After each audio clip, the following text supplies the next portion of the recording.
Jadi orang jangan terlalu kompeten.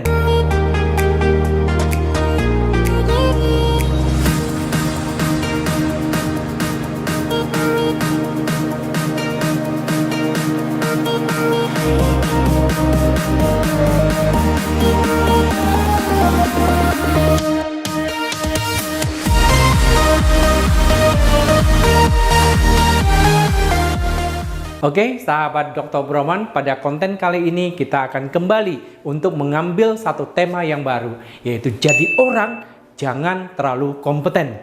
Why? Oke, biasanya kalau misalnya seorang Dr. Broman, pasti kita itu mengharapkan semangat buat kita semua untuk terus upgrade yang namanya kompetensi diri. Tapi pada edisi kali ini, justru saya itu pesan pada semua kita ini, semua sahabat Dr. Broman, jadi orang jangan terlalu kompeten. Seperti yang kita pahami, untuk kita di dalam perusahaan biasanya ada dikenal dengan sebutan piramida level management. Oke, di mana kita akan tahu nih bahwa di level yang paling bawah itu disebut dengan level first line management, dan yang di tengah itu adalah middle management, dan yang paling atas itu adalah top management.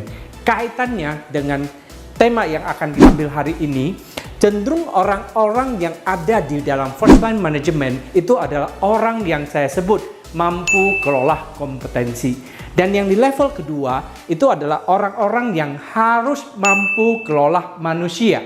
Dan yang paling atas itu adalah justru petinggi-petinggi di dalam perusahaan yang harus bisa kelola strategi. Oke, pada piramida manajemen kali ini saya akan mengupas lebih lanjut tentang yang namanya kelola kompetensi. Sebenarnya apa sih yang disebut dengan kompeten?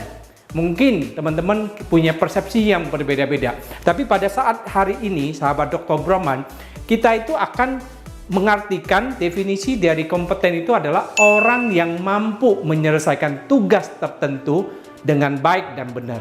Itu adalah orang yang kompeten. Mungkin bukannya Dr. Broman kita itu senang justru dikatakan sebagai seorang yang kompeten. Benar, tapi jadi orang jangan terlalu kompeten. Oke, baik. Kalau misalnya untuk yang di level kedua, yaitu kelola manusia. Kelola manusia itu kita sekilas ingin memberikan gambaran, justru kita itu harus bisa untuk menemukan, untuk berbaur, untuk belajar, untuk kerjasama, dan memaksimalkan potensi diri yang dimiliki oleh masing-masing orang yang kompeten untuk membantu kita dalam achieve terhadap tujuan yang akan kita tuju. Dan berikutnya nih, kelola strategi mungkin kita akan bahas pada video berikutnya. Oke, pada hari ini misalnya kalau kita katakan kompetensi, kita coba sama-sama untuk menggambarkan ciri-ciri atau mungkin gambaran seorang dikatakan kompeten apa saja. Mohon di komen ya teman-teman ya, sahabat Dr. Broman, jika ada yang punya ide atau mungkin berbeda pendapat. Di mana kita bisa simpulkan seseorang yang dikatakan kompeten, mungkin yang pertama suka kerjakan dengan sendiri semuanya. Jadi biar terlihat dia kompeten, semua halnya itu dia lakukan sendiri. Atau mungkin biasa lebih tren kita sebut dengan sebutan one man show. Ciri-ciri yang kedua, segala prestasi selalu diklaim bahwa itu adalah achievement dirinya sendiri. Beliau lupa bahwa di dalam satu korporasi, di dalam satu masyarakat, di dalam satu lingkungan ada yang namanya teamwork. Tapi selalu beliau mengklaim bahwa itu adalah achievement pribadinya.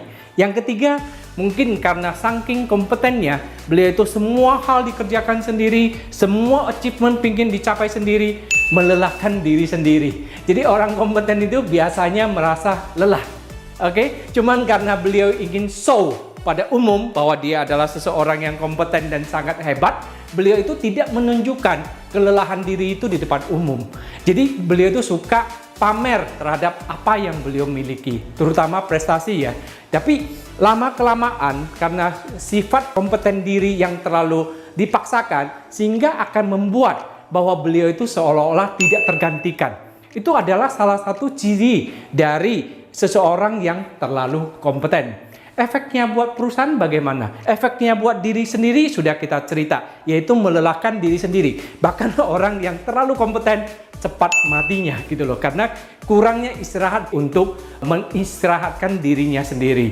Tapi kalau misalnya efek buat perusahaan, seseorang yang terlalu kompeten buat tim kurang baik, karena akan membuat orang-orang yang kompeten juga di dalam tim tersebut merasa bahwa tidak ada lagi peluang, tidak ada lagi kesempatan buat beliau itu untuk beraktualisasi diri, sehingga tim akan pecah, sehingga beliau itu akan tersisa sebagai kompetensi diri sendirinya gitu loh.